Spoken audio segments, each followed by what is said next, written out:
Hello everyone, welcome to Bambatha Kamancinza TV. I'm here to update you of what's happening kuSibongile and Dlamini namhlanje mhla ka-21 May 2025. Okay, uSibongile nokwenza badikida indaba kakwenze uze uyasho kwenza ukuthi ube selfish ngesikhathi uqhamuka indaba ababuqaphela wayithathela phezulu lapho unjengayo nephetheni ebengafuni ukuthi enzelwe imbeleko.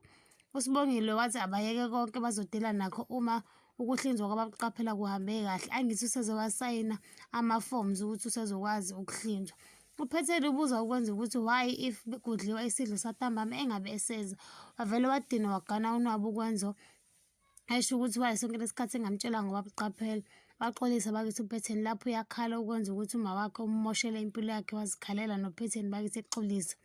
uPhakamani ungena esibhedlela bakithi uzobona ubaba bakho uphetheni ezimbali.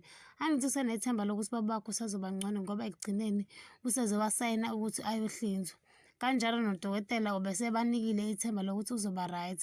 Kade akabuzanga elangeni wavele wafika umbhede usundluliwe. If ethi ubuza udokotela ukuthi kwenzakaleni avele athi udokotela siyaxolisa Phakamani kodwa ubaba wakho seshiyile emhlabeni. Wathukuthela wagana unwabu ebuza udokotela ukuthi kanjani. Wachaza bakithi udokotela ukuthi ayikho into abangayizamanga kodwa kugcine sekuba njena. uPhakamani ungena ngesamagondane kaDlamini lapho bazidlalela etafuleni bayadla.